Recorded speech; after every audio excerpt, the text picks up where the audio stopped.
It's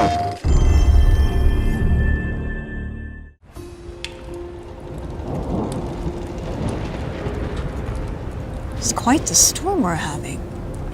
Seems Fimbulwinter's here to stay.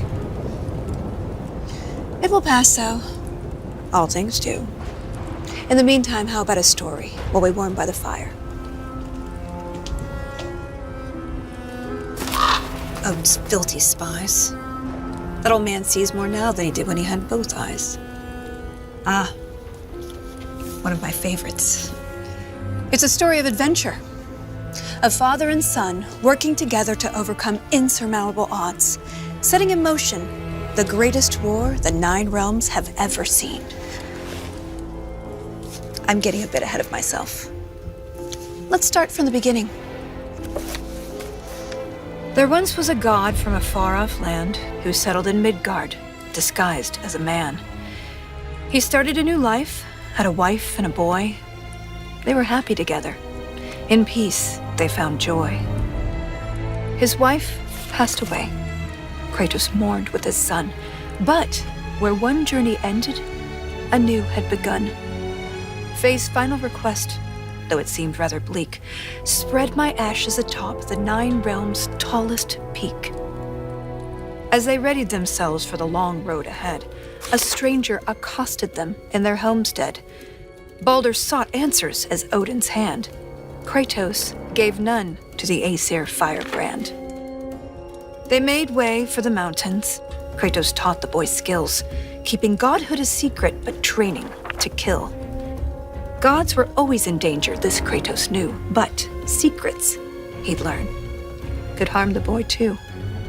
They found Mimir in a tree, punishment for his wrongs, so they lopped off his head, and they brought him along. Mimir held ancient wisdom and knew the lost god of war. He warned, "Tell the boy," but Kratos ignored. No, now hold on a minute. Is that all that's in there about me?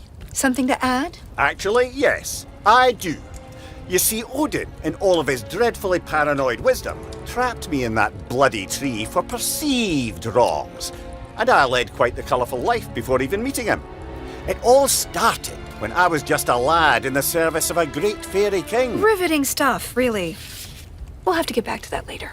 No, don't turn the page. I wasn't finished. If Mimir were telling the story, we'd be here all day.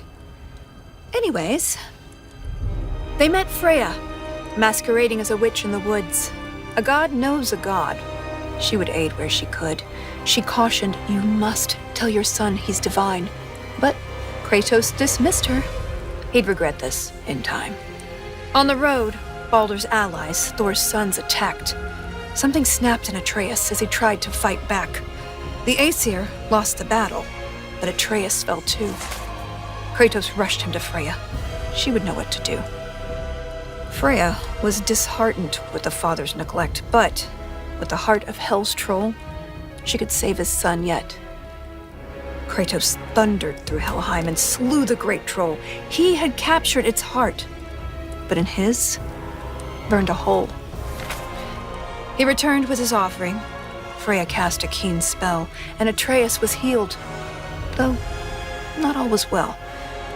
Kratos sat with his son, and for once he was true, revealing he was a god. And Atreus was too. Delighted at first, it seemed all would go smoothly. Then arrogance followed and bent Atreus toward cruelty. With tensions flared, Baldur preyed on their discord, casting back into Helheim Kratos and his ward. In Helheim, they learned Freya caused Baldur's plight. His mother's ill-conceived curse robbed his life of all light. They emerged from the realm as they neared journey's end, but Baldur appeared and attacked once again. Atreus and Kratos were ready this time, stronger together with their power combined. Freya intervened on behalf of her son, begging Baldur's forgiveness for all that she'd done. Baldur strangled his mother. Kratos lunged with a snap. Baldur slumped. Freya wailed. And he died in her lap. Something changed in the world. Snow started to fall. The dawn of Fimbulwinter. The dusk of it all. Atreus asked, Is this what it means to be gods? Killing our parents forever at odds? No! Kratos bellowed as he dropped to one knee. We will be the gods that we choose to be. Finally, together, they reached the Great Peak, finding Jotunheim's temple, the giants' retreat. A prophetic mural showed the life they had led.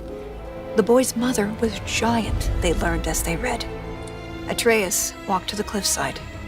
Kratos eyed the wall slowly. Beneath the boy's picture, a name was etched. Loki.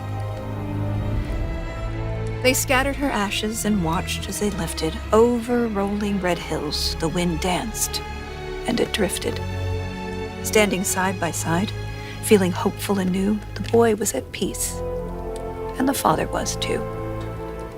With their promise fulfilled, they returned to their home. They trained day after day, lest they'd reap what they'd sown. Atreus grew restless. Wary, Kratos remained. Ragnarok loomed as the great winter waned. Don't tell me you're thinking of stopping here. Things were just getting good. Well, I suppose we could go on a bit longer. An excellent idea. This is the most dramatic part. On second thought, perhaps we'd better cut it short. It seems that we're out of time. If you want to know how this story ends, I'm afraid you'll have to find out for yourself. Until then.